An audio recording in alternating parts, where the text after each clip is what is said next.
Greg, are you on twice? I was trying to get more screens. I can only see 9 people here too. Okay. So I'm only city. Okay. There's Cliff. He's back. He's sitting there, but he can't see none of us. Nope. You still got that circle of death, Cliff? Yep.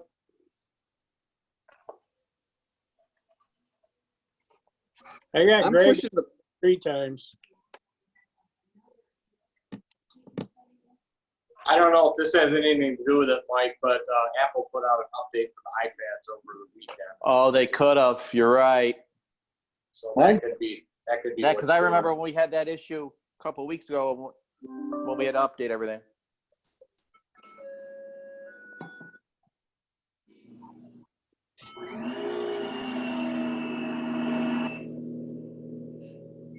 I'm holding the little black button and I can't even turn the damn thing off.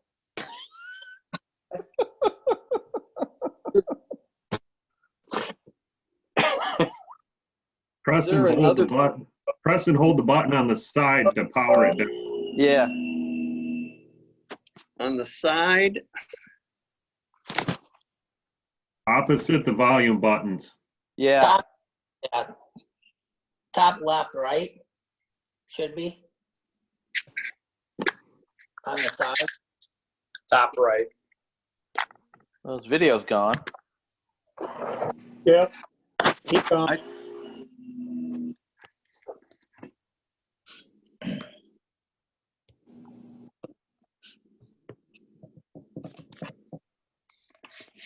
this is impossible.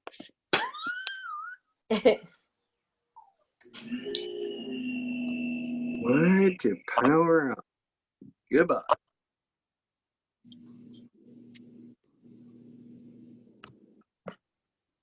Give him a minute. Mine still says he's there, Yeah, I still see you, just no video. right? I think it's going to end up out on Monroe Street here pretty quick.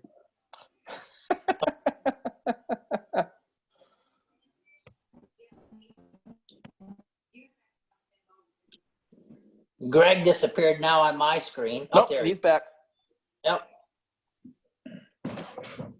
Cliff, you there?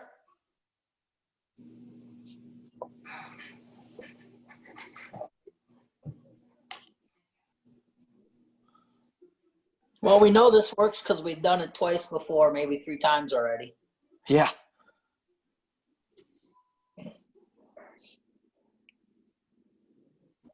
Who's calling in?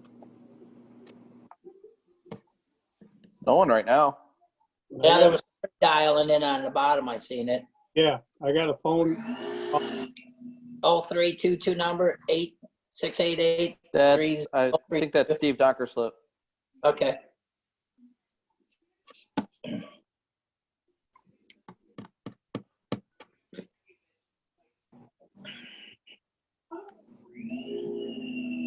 There's Cliff. He's back.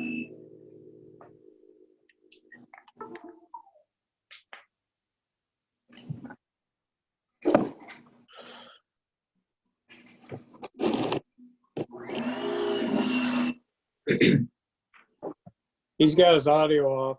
Yeah, I'm turning him back on.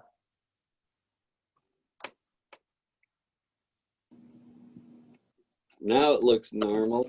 Now you there? Yeah. All right, we're good. We can start. I don't see him, but I guess. I see him. You got to slide to the next page, Jim, to see Yes, him. yep, I see him too. Okay, with that, we'll get started. Since we won't do the pledge, if you could call the order, Susie. Councilmember Canfield, Here. Councilmember Chambers, Here, Councilmember Salzweedl, Here. Councilmember Yankovic, Here. and Mayor DeBoer is absent. And I'll let for a motion to excuse Mike. I'll make that motion. I'll Good. support. All right, with that, Susie, can we have a roll call, please? Councilmember Canfield, Yes. Councilmember Chambers, Yes. Councilmember Salzweedl, Councilmember Yankovic, Yes. Yes. and Mayor DeBoer is absent. Yes. All right, with that, Susie, can we have a roll call, please? Councilmember Chambers, Councilmember Salzweedl, Yes. With that, then I'll look for an approval of the consent agenda. So moved. Hey, before we do that, Yes, Marty? in the minutes from last meeting, board comments, it was not me that said Lowell Expo has been canceled. I believe that was you, Cliff, wasn't it? Could have been. Sounds like something I would say. Yeah, and that the concerts were going to be delayed. The first 3 summer concerts were going to be pushed out to the end of the season. Okay, I'll make that correction. all right, I heard the seconds. With that, we have a roll call, please. Councilmember Canfield, Yes. Mayor DeVore is absent. Councilmember Salzweedl, Yes. Councilmember Yankovic, Yes. and Councilmember Chambers. Yes. With that, we'll go with citizens' discussion for items not on the agenda. We have any comments? If anyone wants to speak, I'm sorry, Jim, if anyone wants to speak, either raise your hand on the participant screen or *9 if you called in. And I'm not seeing any. All right, then we'll go on to old business. And we'll start with the COVID-19 issue. Mike? Yep. We're still working under the current executive orders due to the COVID-19 pandemic. This being said, there are a few items I would like council to consider as this matter continues. The first one will be with festivals and events. While the executive orders will most likely dictate when large gatherings can begin, concern will be with ensuring events are complying with Center of Disease Control standards. While it may be difficult to prove on the end of liability, the concern is for mass exposures at events. Rather than the city dictating what must be done at events, I would like to have events develop plans in writing to submit to the city that they will ensure sanitary conditions, proper social distancing, and proper CDC guidelines they'll be following to manage our events in order to have the event on our property. I anticipate the event planners for these events will need to be responsible for these safety practices as we move forward. Opening of City Hall. We are currently complying with the executive order regarding staying at home. DPW returned to full staffing last week and are working but following social distancing guidelines. We are also making sure equipment is sanitized and are assigning only one employee in a vehicle at a time. We've also provided masks and hand sanitizer and all the PPE necessary. Employers also required to take their temperature at the beginning and end of their shifts, and have provided each department with we have provided each department with a thermometer if they don't have one at home. City Hall staff is currently working remotely, but we have had one employee at City Hall daily to answer phones coming in. I'm planning on having all City Hall employees come back to City Hall on May 18, 2020, which is 3 days after the current stay-at-home orders will be lifted. When City Hall staff returns, I will have policies in place requiring they wear masks in dealing with the public. We have also placed plexiglass protections at the police department and City Hall desks to provide additional protection for the public and our staff. There are discussions with many cities as to when the municipal buildings will open their doors. The standard being considered for this is 14 consecutive days where diminishing new exposures in the municipality's county occurs. Earlier last week, I began tracking the number of new exposures daily, and it is my hope we can open the door to the public on June 1st, 2020. I'm also considering the possibility of having all employees tested for COVID-19.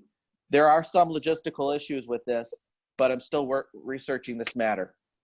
The police chief and I are also working with ServPro so we can have weekly foggings of our facility as an extra sanitation measure. We are also looking at doing this with our vehicles. I believe we will be embarking on a new normal once we return. However, I believe the city of Lowell is trying to be responsive to the public and working safely through this pandemic. If there are any concerns about what I've presented, please let me know and we can adjust accordingly. Mike, at City Hall, would you then look up at putting a protective guard between the gals and the public out there in front? That's where we did it, yes. Okay. Yeah. Police chief's building that for us right now. Greg? I have concerns about creating additional work on the applicants for festivals and stuff. If we follow governor's orders, does that simplify it?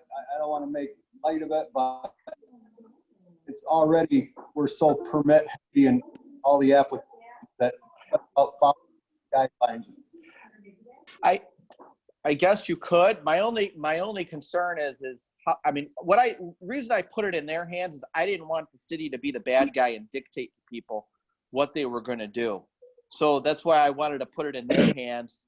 So, because they're having the events on our property, and was hoping to put it, was hoping they would, they could come up with their own plan. So we're not just dictating to them or the state. Who would approve that? And if we've got 10 plans by 10 different organizations from one extreme to the other, decides which ones are adequate and which ones are approved. I think it would probably have to come through my office.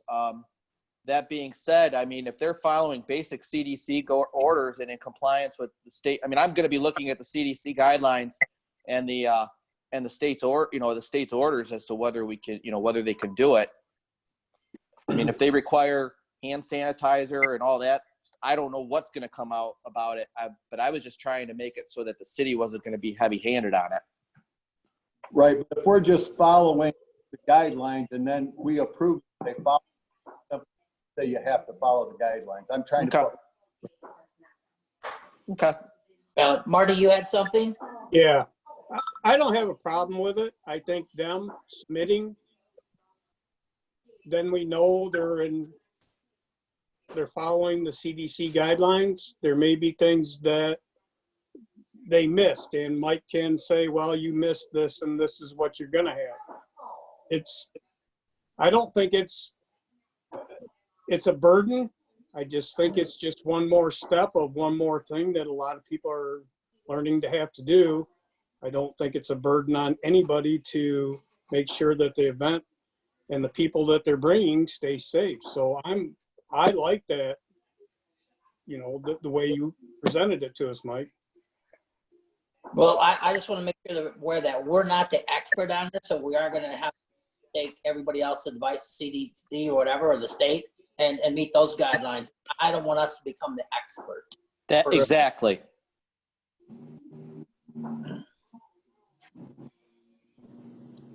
All right. Any other questions on the COVID-19 issue? Mike, you have anything else? No, the only one thing I do know is we're working with for the Memorial Day events, and it looks like they're not going to have the parade, but if restrictions get lifted, they are looking at having something at the cemetery. But until those orders are lifted or modified, we'll be working with them as we move forward. Okay, I guess we'll move on to the gift for the Stahl estate. Yeah, we tabled this issue at the last meeting because I know we wanted to talk about it at the budget session, and I just wanted to bring this back to you to see what you wanted to do with it. I had recommended at the time setting the money aside, the remaining portion after we did a memorial for the Stahl family, to put the money set aside for the retirement health care issues that we have. But I know we obviously you wanted to table it and look at the budget first. So I'm just bringing it back and see what you'd like to do. Yeah, I've given it a little bit more thought process since that. And since it's a gift, I'm always thinking that a gift should support as many people as possible and not maybe 5 or 8 people. That might happen in the retirement fund. So that's just my kind of issue to see how that would spread out. So it's a community wide versus a few gather and gaining on it. So that's just my opinion. Okay. Yeah, I'd like to see it help wherever it can, whether it's in the community or putting it, I don't have a problem putting it with, the budget, putting it in for the retirement. That is going to serve 8 people, I think at the end of the day, we know next fiscal year is going to be tight. Maybe it'd be prudent to use that money now and That's just that much less we have to find next year. Mark? Hang on, let me unmute you. Okay. Oh, go ahead. You ready? Yep. Okay. I know the city has a lot of financial needs and a lot of places they could spend that money. But it seems like a gift like this to go towards healthcare for retirees is, I don't know, it doesn't set well with me. I suggest that a substantial portion of it go towards the showboat.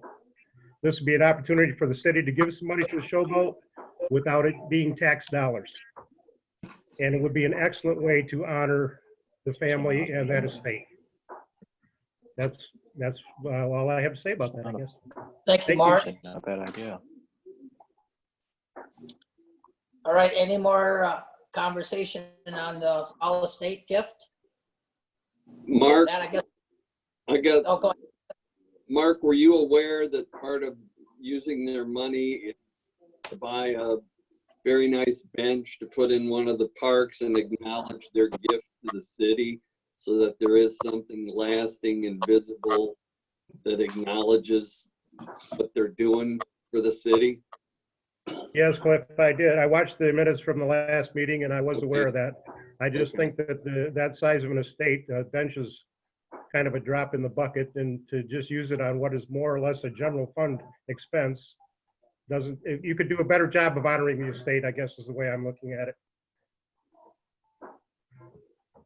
I hear you. Okay, I guess Mike will go on to see the budget presentation. Okay, so, I mean, as of right now, do we want to just table this and just set the money aside for now and just, Yeah, I will agree with that. We can set it Okay. aside. all right. I mean, the showboat, I never really thought of that, but that's actually not a bad idea. I'd like to bring this back when Mike's back with us, when the mayor. Okay. That way, then it's, the whole group's together and, Mm-hmm. yeah, and thanks, Mark. I never thought of that, so that's a good idea. Okay. Moving on to the next one. Yeah, Moving on to the next issue. At the budget session last week, I presented a PowerPoint presentation for you for a number of budget reducing options. Many of the options I presented to you were more options of a policy decisions of the city council than really the city manager recommending them. And I just wanted to know if any of the items I brought up suggesting were things you actually wanted me to look into. I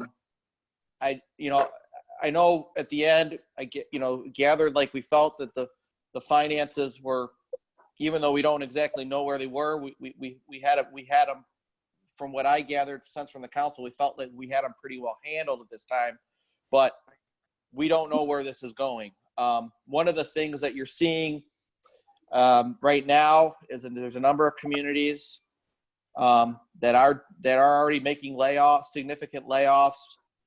significant budget cuts. However, I would articulate that in many of those cases, those cities that are doing that have been heavily laden on income tax, where most other communities like us are more reliant on the property tax, and then the revenue sharing and those other issues are more of a smaller, while they're a big issue, they're not as drastic as some of these other cities. But I just wanted to get your feedback if you wanted me to devote any more research to any of the items I presented. I was good with what you had in there. I went through it again tonight and I didn't see anything I needed reworked or changed. Did you want me to look at any of them, bring anything of them back, or are you just good with it right now? I guess that's what I'm trying to gather. The sense I had, oh, go ahead, Greg, you're being polite. No, I think that we viewed it well and went through it, Mike. These are, proposed budgets. This is going to change as years goes on, but I think you did a good job with that. And we will, I'm sure, amend this as the year goes on. Mm-hmm. I'm good Okay. where we're at. Okay. I think we should kind of table these if we need to. I mean, my sense at the end of the budget meeting was that we're in fairly decent shape right now. And I think we don't need you to spend any more time on those things unless we get to a point where we're not in such good shape. That makes sense? Yep. Mm-hmm. Marty, do you have anything to add? No, I was good with everything that was there. I thought Mike presented it well. We've gone over it. I haven't had any issues. I relooked at it again today and I'm good to go. Yeah, there's a couple things I think can just be removed from that list, but once we get together, we can all discuss what we all think is good and what can maybe be taken out. Okay. With that, I guess we'll move on to new business. I will start with set public hearing for the budget. Yep, our public hearing for the budget and truth and taxation hearing would be our next council meeting, which will be May 18th. So I'd like to set that public hearing. Okay.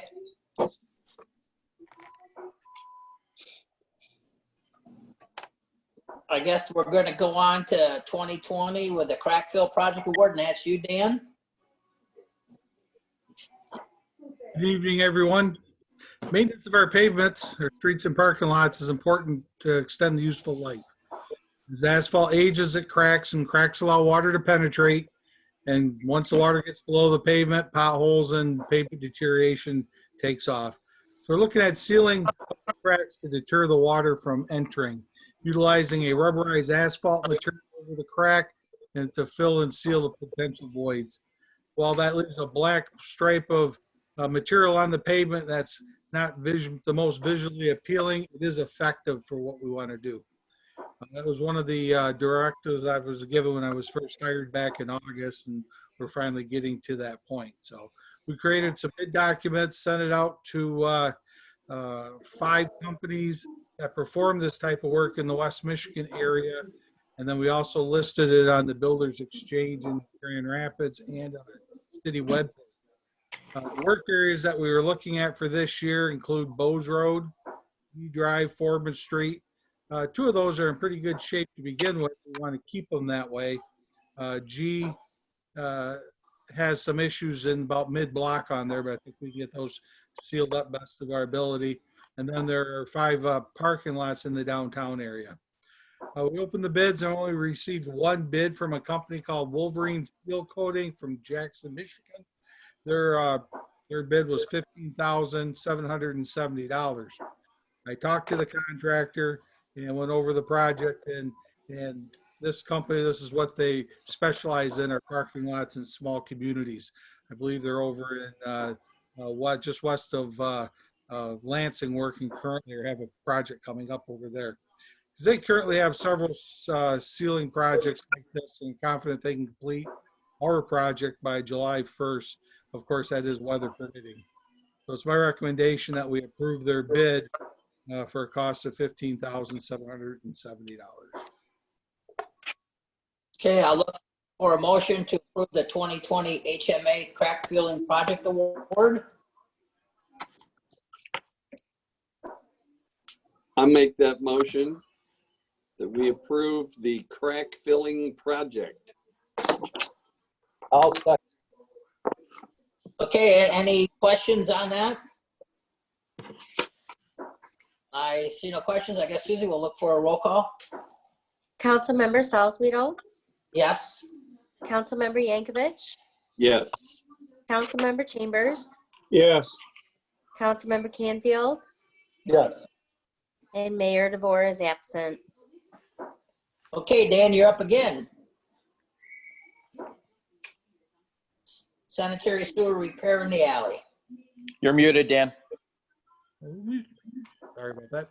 Thank you. Recently, we had Plumbers Environmental in town to clean a sanitary sewer line near City Hall. It's the line that runs behind the stores on the north side of the 200 block of East Main. It goes from Monroe Street to almost the river. The guys were investigating a storm sewer, popped the manhole cover to the sanitary, and found it full of water. The guys told me the line's been acting up for the last couple of years. So after we had the line cleaned, They ran a camera down it and found a broken pipe with separation. We figure that's what's most likely causing the backups. We contacted Lee's Trenching and they provided a time and material quote to fix the problem. Based on their T&M amounts, I'm estimating the cost of Lee's Trenching to fix the line will be about $21,000. I'm figuring it could take them up to 2 days to do all the work necessary and buy the proper materials to make the repair. Well, that's a large sum of money. The area to work in is questionable. Being behind the businesses in an older part of the city, there's no telling what they're going to find in the ground. And there's another problem that could come up. According to Bob Robinson, a past water personnel, he says there's an old galvanized line that services these same stores that also runs in this alley. We'll have to take extra caution and care while we excavate through there. But unfortunately, old galvanized pipe can break even from vibrations of equipment. We're very concerned as to what might happen. Any repairs to the water line would be in addition to the amount in their time and material quote. This problem isn't going to go away on its own. And we could add the sewer repair and water line replacement to the Monroe Street project, but that's not scheduled until 2022. We need to get the sewer sooner than that. And we most likely will be adding the water service into the Monroe project. Review of our budgets, there's $125,500 budgeted for repair and maintenance of this, of which $25,000 is set aside just for main repairs of this type.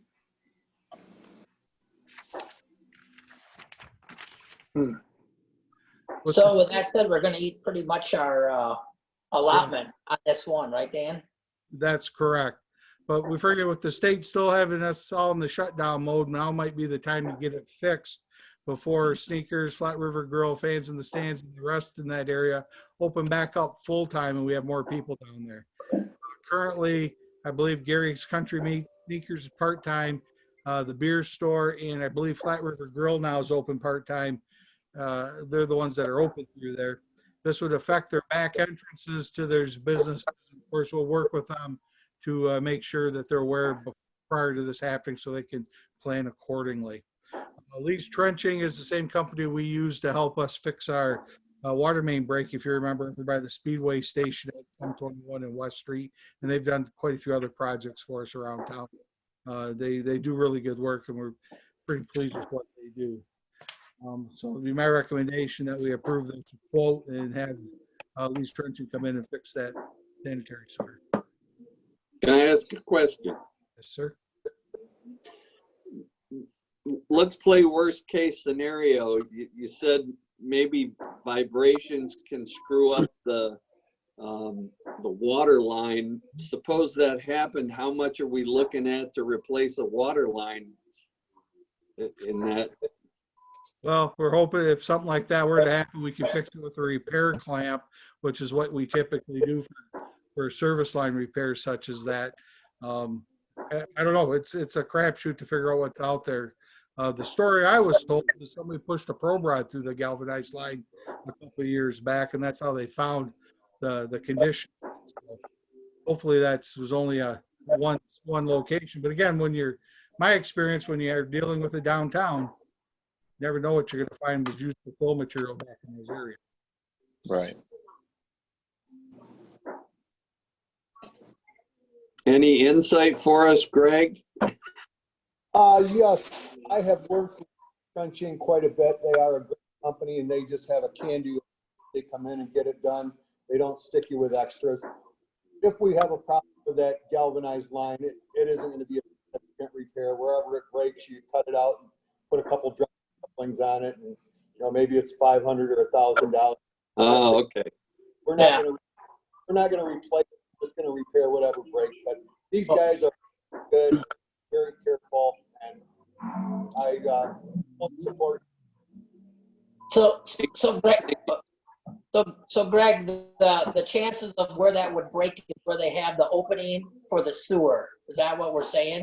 Not going to happen feet away from where the vibration might be. It would happen within that radius. Correct, but they're using a Vector truck to siphon the material out rather than with an excavator. So they very carefully, without damaging anything, exposed. And it's a great way of doing it. And they'll do a great job for us. Yeah. Dan, did it show that sewer line of being 8.5 feet down? It comes out of the manhole in the street at 8.5 feet, then runs uphill. So it's probably Okay. going to be in the 7-foot range at least. Okay. That's what I understood. Okay with that. Marty's got something. Oh, go ahead, Marty. We got a bunch of people that live in those apartments up there. Mark Batchelor's got, tenants, the beer store, they have tenants above. Bob has tenants above. So we got quite a few people living there. We're going to notify them that we're going to be back there, and if the water main does break, there's a possibility of that happening, and we're probably going to do a boil water until it gets cleaned up. That's a possibility. What my thought was is we'd put together a handout and either hand them out to the people that we find or tape them to their door so they'll know it's coming in advance. Okay. Yeah, because all the mailboxes are on the back, so. There's a 5% chance of the water main breaking, and as far as the sewer repair, they will just do that live. It really shouldn't interrupt. Okay. If there's no more questions, I'll look for an approval that the city of Lowell approves the repair quote from Lee's Trenching for $21,000. The alley. So move. I'll support. Okay, with no more questions, we'll look for a vote, Susie. Councilmember Yankovic, Yes. Councilmember Chambers, Yes. Councilmember Canfield, Yes. Mayor DeVore is absent, and Councilmember Salzweedl. Yes. Dan, I guess you got the next one too, Foreman Street Sanitary Engineering. Figure if I have to be here, I might as well make a day of it. So. If you recall, back in December, council approved the design and construction engineering work for the Foreman Street Sanitary Sewer Replacement Project. If you recall, that's an area that our grant process found to be heavily problems with water infiltrating into the sanitary line. So we're trying to get that fixed. At the time, the city was looking at utilizing city funds to replace this small section of sanitary. In February of this year, the city was awarded $132,000 in small urban funds from MDOT for the street replacement portion of this project. This is for current year funding. With the use of small urban funds on our project, we are now required to follow MDOT procedures for design, bidding, construction oversight, and project payment. This MDOT process is more in depth than is what we do for typical local projects within the city with only city oversight. With the changes to the project, we have asked our engineers, Prine and Newman, to put together a new scope of services following the additional MDOT requirements. They've broken down these requirements with the project and what it's going to take with their additional engineering services to be provided during both design and construction. They have submitted a new cost proposal for the services of $44,800. This new proposal will take the place of the original proposal, which will now cancel. The original proposal was $20,500, I believe. How much was that, Dan? You broke up. I believe the original was $20,500. Okay. So it's almost doubled. Well, it is more than doubled. I'm sorry. We're looking now to, we had anticipated having this work done in this coming summer when school was over. But now because we have to follow the MDOT procedure, now we're looking at performing this project during summer of 2021, right after school gets out in the spring. Greg. That's great. So we're losing about 25 the engineering costs on this. It also turns into a job. What it also turns this into a prevailing wage job. Is the I'm going to lose more than the 100,000 in costs by play. I sure would hope not. I don't think we will. I think it's going to help our project costs overall. Is it going to be the whole 132? Well, obviously not, because our engineering costs have gone up. Other costs will go up, but it shouldn't be that significant to cover the whole amount, I would think. Is it possible that it could be bid under the non-MDOT and the MDOT, the two prices from contractors, or is that too much work? We're also losing a year of additional groundwater going through our water treatment plant. There's a cost to that also. Yes, there is. Yep. And cost knows in another year, we have 10% to cost by waiting.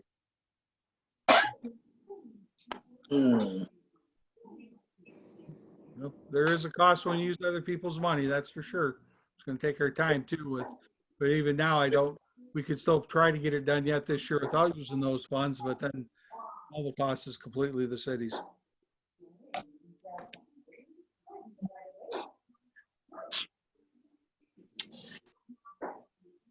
Would it be possible to have the two scenarios so that we could look at them the next meeting as to if we don't take the MDOT money, what it would cost, and if we do take the MDOT money, would that take you a lot of time to put that together?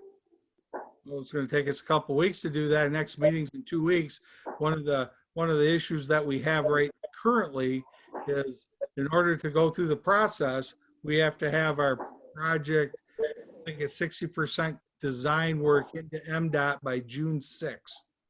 And right now we can use that, because then after we do that, then we set up a meeting where they call their grade inspection. They come out and go over everything with us, and then give us their particulars that we have to add to the project with the final calendar to be going to council or going to MDOT for final approval sometime in the end of this summer.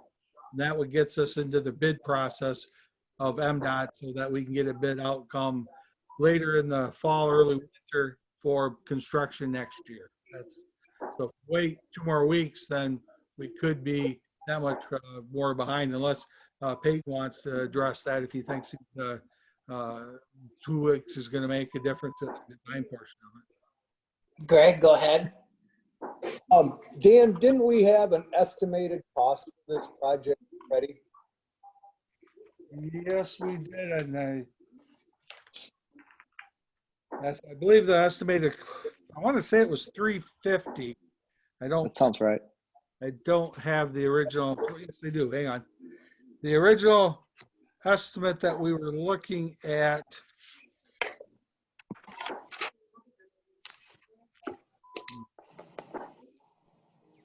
Yeah, I think it was about 350 is what I think it was. I recognize that it's a crapshoot, and we've already nailed down a $25,000 increase in engineering.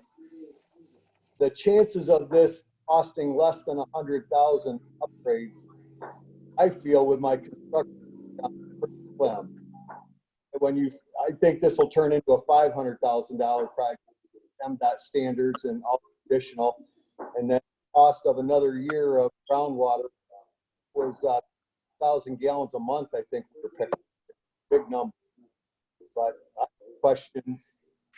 So you're saying we don't want it? We don't want the MDOT money, is what we're saying? I'm questioning the logic in it.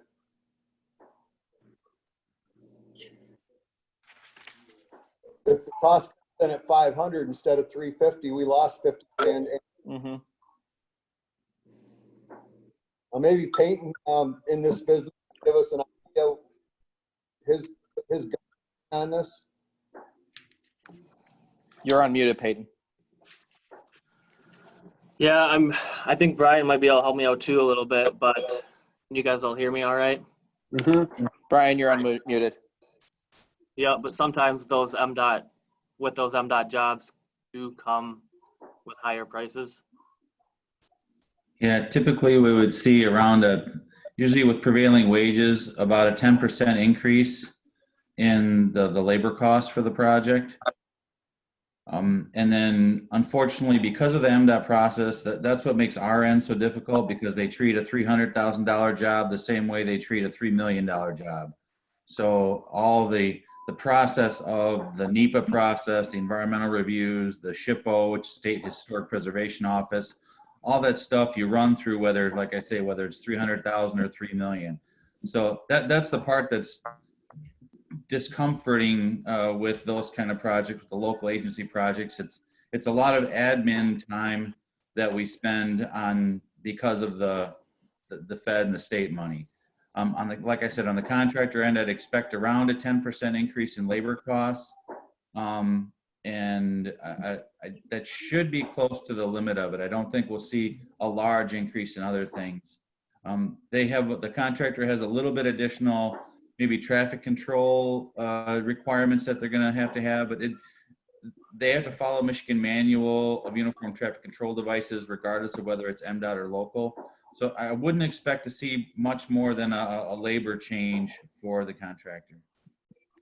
So if you were thinking it was 350, so you're adding another 35,000 to that plus 24,000 more. So you're, what's that, Cliff? 50? We're spending 59,000 to get 132,000. Yeah. Right? Yes. Yep. So my math came out. No, that's great if that logic works, but if it drives the engineering up 20,000 or more than 50%, I'm skeptical that it will only be 10% on the whole construction aspect. But it's your, let's hope you're right. Well, and the numbers, like you say, we'll see with the bid. And I think as Dan mentioned, the other difficult part with local agency projects is that funding mechanism drives a schedule. So we have to have, in essence, it's 80% drawings by the beginning of June, have to go into MDOT, and then we follow their regimented timeline. And we're in essence on the end of their fiscal year funding cycle. So if we don't have plans in by June, then we drop off this year's funding cycle. So that date's critical for us. Right, which means then we don't get the funding at all. If you recall, this was a situation where I got a call late December, said, hey, there's money available. Yep. Do you have a project? So I went and submitted a project in, and it got funded. Granted, we were already on the path towards working it through, with our dollars. But, knowing our financial situation, I see we have opportunities for money. We go for it. What are the design changes from the original bid that you guys have to recreate all the drawings and stuff for the new stuff to MDOT? What does that detail? Completely scrap the old ones? No, it's not a complete scrap. We have just to add additional MDOT details. We call out items per MDOT. The design itself isn't that much more extensive, but we do have the NEPA process and the SHPO process to run through. The spec book will have to be created so that the items are in MDOT format, and we do have to set it up so it's in the field manager software, which is basically the item tabulation software that is used by MDOT. And then on the more difficult end is the construction side, where we have significantly more testing requirements. For instance, we have to put someone at the asphalt plant when they're paving, and we have the MDOT file audit process, which is done. Like I say, they treat a $300,000 project like they do a $3 million project. So it kind of feels like you're taking a dump truck to the grocery store to get a gallon of milk. Mm-hmm. Yeah, it just seems like there's a lot of things need to be done for a huge amount of extra dollars. So I'm a little concerned about that as well. Yeah, it can be frustrating when we use those kind of funds. Mm-hmm. So it just seems to me like we're spending $52,000 to only get 80,000 instead of 132,000. You do the math. You add it up, I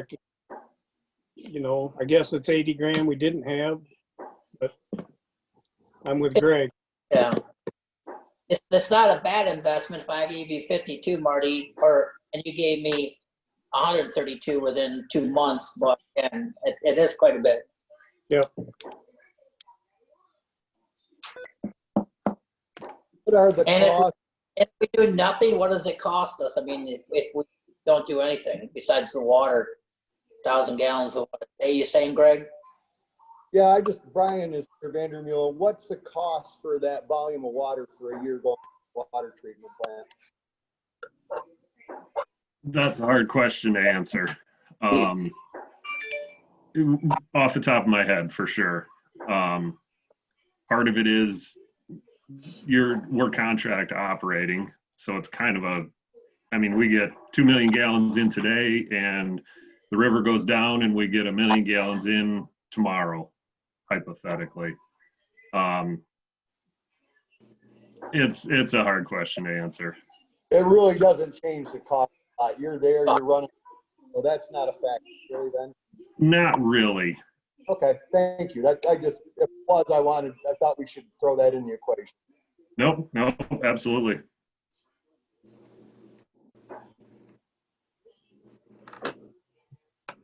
No, if we can net 80,000 out of this, it's a win. My concern is that we won't. We've lost a year, but at this point, go ahead and bid the project. Got funds. Well, that's my concern, Greg, that we're gonna wait a year to get only 80,000. What's, is that a good trade-off? I don't know. Well, and just to notice, a chunk of our effort is really on the construction end of it with all the extra testing and the reporting, that end of it. So if the bids come in odd late this fall, you can always pull the plug on that. And so then we haven't expended any of that either. Okay. So you're saying if the construction costs all of a sudden jump through the ceiling, we can bail out? Yes, that is correct. But what about the money? We would then lose our $132,000 if we bailed out. Correct.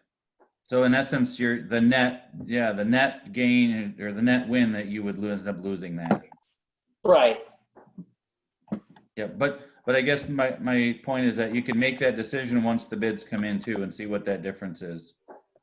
Well, that makes me a whole lot more comfortable if the construction costs went through the ceiling like we're afraid they might, then the 79,000 that we're ahead is immaterial because we lost it. I think we're in a good position if we can bail out. But how could we lose?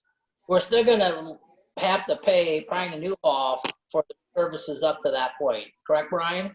What would those be? Would that still be that extra money? Not all of that, no, because a fair chunk of that is the extra stuff we're doing in construction to deal with the MDOT. Gotcha. So really the only thing we're spending now is a little bit of extra in rejiggering the design, but then the NEPA process and the SHPO process. And so those are a smaller portion of the change than the construction side of things. Well, so there'd be approximately another $13,750 extra cost. Yes, I believe that was the change for design, correct? Yeah, It was but it says 13,750 in the down there.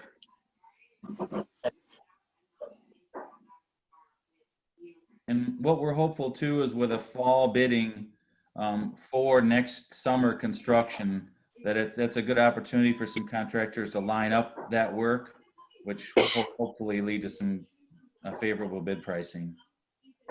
The more time they have to predict work, the better pricing we've seen in this volatile pricing market. Okay. So Dan, your recommendation is to move forward with it? Yes. Okay, if there's no more questions, I'll look for a motion to approve the Pine and Newhoff for $44,800 professional design. I'll make that motion. I'll Do I- support. Okay, Susie, can we have a vote, please?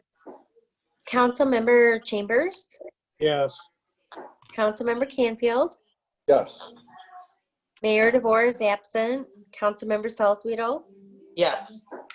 and Councilmember Yankovic. Yes. Thank you. Thank you, Thank Dan. you. Thanks, Dan. Thank you. Thank you. Yes, Mike, you're up for the outdoor seating? Yes, the city has received a request to consider utilizing a portion of our municipal parking lots as seating areas for our downtown restaurants.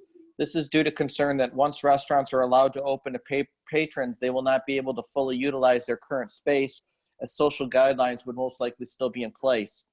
As you know, there are currently 5 restaurants in the downtown district this could possibly impact. In addition, 2 of the businesses have open space that doesn't encumber municipal property. The other remaining 3 would. City administration looked at this as there were concerns pertaining to their liquor licenses and insurance liability. So in the past 2 weeks, police chief and I looked into these issues further.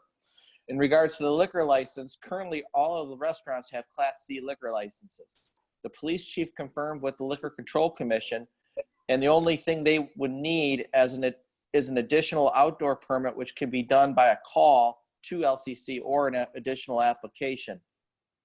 In regards to insurance, since the city is possibly looking at switching insurance carriers on July 1, 2020, I contacted both our current and possible future provider.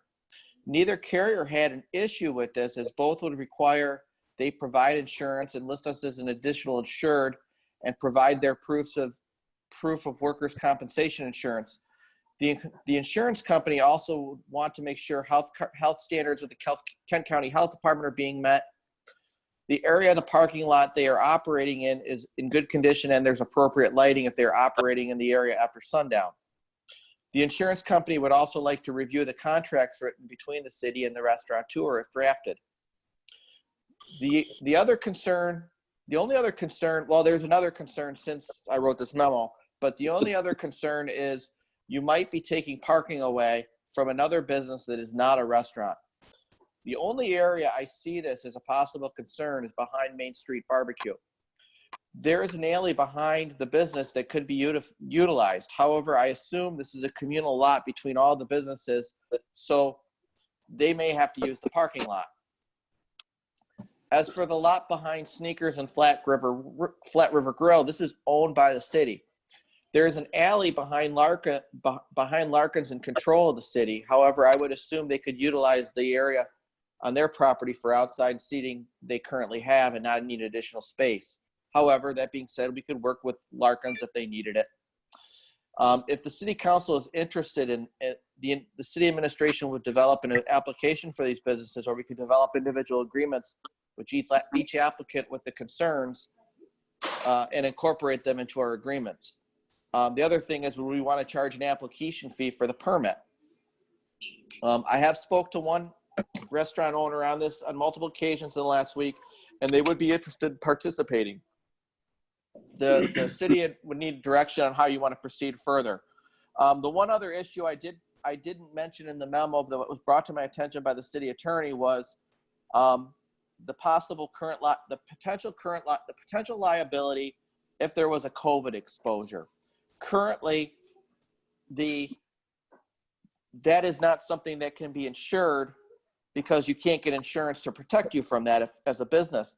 However, there's also been discussion right now about the possibility that there might be immunity if an exposure does occur that there's legislation at the federal level. I don't know if any of you have heard of that, but that is something that the city attorney believes might need to be cleared up before we were to move forward in this issue. And one of the other issues is, while a restaurant owner could agree to indemnify and hold the city harmless, in most cases, it most likely wouldn't be helpful, since it doesn't likely have the assets to support such an indemnity if in case there was a mass exposure, and the litigation would be costly and unfortunately in these lawsuits, and most lawsuits, they always go to where there would be deep pockets. So if this happened, there is a possibility that the city would be named in a lawsuit. and be responsible for it. So these are just things that I'm bringing to your attention and want to see how you want to move forward.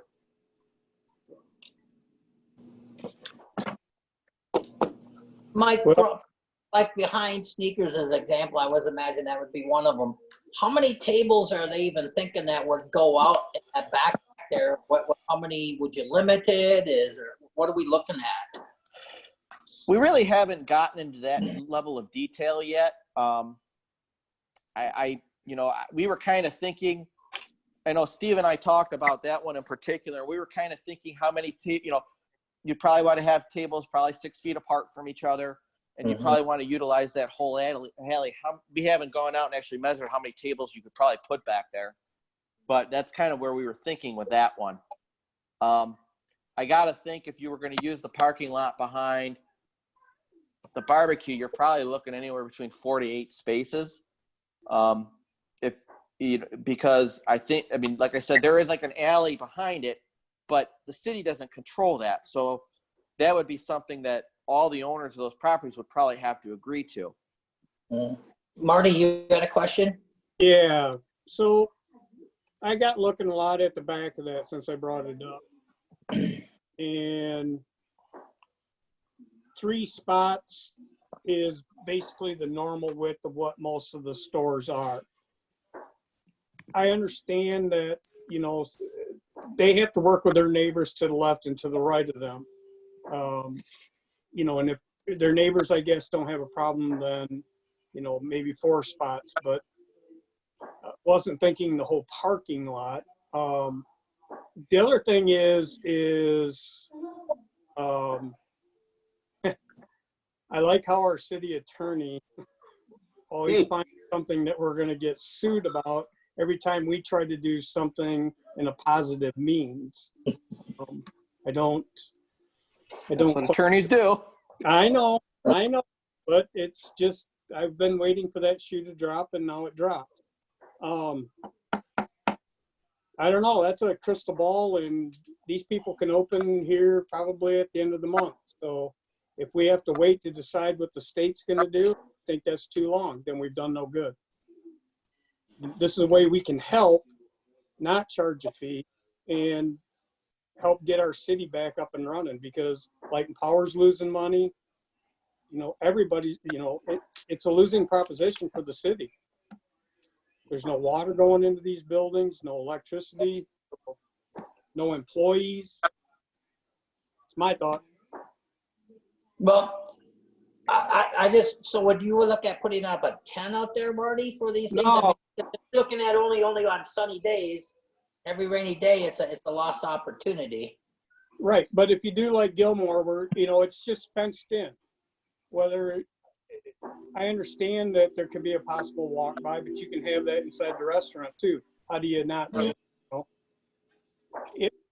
I would assume if we look at what Grand Rapids is doing, it's more of a barricaded in area that they have to be in, and the liquor control for most outside licenses require that be, a secured in. It can't have, an out to the parking lot. So Greg's got his hand up. Yep. I'm going to abstain from voting on this because I have a business relationship with Barbecue as their landlord. But I think anything we can do to help all of the businesses on Main Street, we should. Our attorneys have held us back for years from development happening here in Lowell, and at some point we just have to take the risk. I don't know how anybody would ever prove that somebody caught the virus at this particular location. I think we just go forward and do what we can to help. Yep.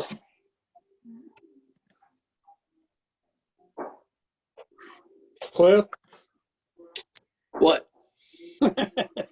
You and I sat behind your building. We looked at it and, we talked about it for a split second here. And I was 6 feet away in my truck with the window up. I think we should move forward with it, because unless something comes from the state level that would not allow us to do this, it's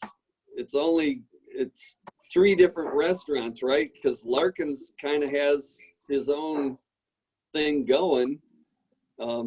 As the owner of the building next door to Main Street Barbecue, I would be willing to cooperate in any way I could so they could throw a couple tables out there, as long as I can get in and out of my door. So I'm in favor of it. Anything we can do to help them. Okay, I don't think we need to vote on it. Just give Mike more direction to continue with it. Yeah, I can start working with the property owners and we could start drafting agreements and hopefully just bring them to you as we get the agreements. Okay.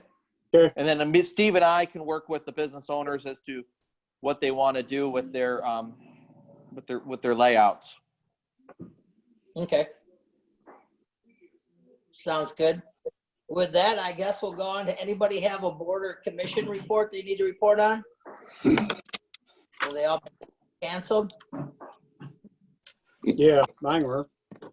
Okay. Yep. All right, then I guess we'll go on to your manager's report, Mike. Sure. Couple items. Last week, MDOT gave us an updated Act 51 report, revenue projection for the current fiscal year and the next 2 fiscal years. What they have projected to us is $82,000 higher than what I had projected in our budget, but it's still $40,000 less than what was projected when they did their February projection. So from a budget standpoint, I'm still sticking with my number because I'd rather be conservative. But it's something that we're still going to continue to monitor. We probably will not have anything on the revenue sharing for a couple more weeks as their meeting, as the revenue conferencing for the state is going to be on the Friday the 15th. Wanted to let you know that we were working with the Village of Middleville to do a mayor's exchange this year. However, with COVID-19, they have decided that they will not be participating. However, they did ask us if we want to participate with them next year. I was informed about a week and a half ago that the city did receive an award from the Community Development Block Grant for $250,000 to repave Amity. That's about 50% of the projected costs. And so we are going to be bringing you some items here pretty soon for that. Last Tuesday, the Lowell Area Community Fund met, and they did provide us an additional $200,000 for the showboat. They did let us know that we can come back and apply for additional funds in the fall when they get their new allocation of funds. The class and compensation study that we had the Michigan Municipal League do is complete, and at our next council meeting, a representative from the league will be in our meeting to present to us the findings. At our next planning commission meeting, which is next Monday and will be done by Zoom, we just haven't gotten the information out yet. There are 2 applications, special land use applications for marijuana facilities in the city, and we will be taking those to you. One is where the current Lowell Chiropractic is at Valley Vista and Main Street, and the other one is it's right across the street from the Baptist Church. Also, something that Dan and I are working on. We've had some issues come up with our water and sewer rules that I think we're going to be bringing back to you here very soon to take a look at, seeing how you want to address them. But Dan and I are still in the middle of that, so hopefully we'll have that for the next council meeting. That's all I have. Thank you. With that, we'll skip appointments. I don't think we have anything there. That's up to Mike. I guess we'll go to council comments, and we'll start with Marty tonight. I have a question I would like to ask. Oh, Where the longboats are stored there for the high school, is that city property or who owns that little lot? Believe that's the city. Okay, so I was wandering around down there, and there's tons of people down there walking, and it's a shambles. There's busted trees, there's fence wadded up and rolled up. Just, it's a mess. So I reached out to the condos across the street, seeing how they have big dumpsters in the big yard. And I asked if I pulled it out of there, if they would allow me to dispose of it in their dumpsters, and they agreed to do that. So what I would like is permission to clean that area up a little bit. Just get those dead trees out of there. That fence that's all grown over with vines and stuff, and get some of those old fence posts up out of there, just to clean that area all up. Okay. You know, that the neighbors would enjoy seeing that, I'm sure. And I know all them people down there on the boardwalk, they'd enjoy seeing it more cleaned up. Hey, I just would like and- to be able to do it. Dan, is the city's guy so busy that we couldn't get over and take care of that? Instead of having one of our council members do it? So we don't want to get in Marty's way if he really feels like doing it. Well, Yeah, we're in the middle of getting things cleaned up. I'm sure it's something that we could slide in there. Well, Look at and see how intense it would be. Just brought our people back and they're working in the cemetery right now, getting that cleaned up, and then we can slide over, because I also had a request of getting the launch put back in for the kayaks here too. So that should be happening shortly. if you were gonna do it, Marty, what were you thinking of? Maybe I'll come and give you a hand so it's not an all-day thing for you. Probably not this weekend, but this coming up, because it is Mother's Day and I have a wife.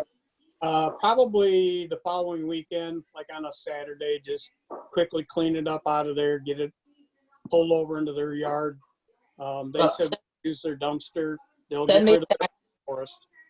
Send me a text, I'll give you a hand. Okay, thank you. Okay. That's it? That's it. That's all I got.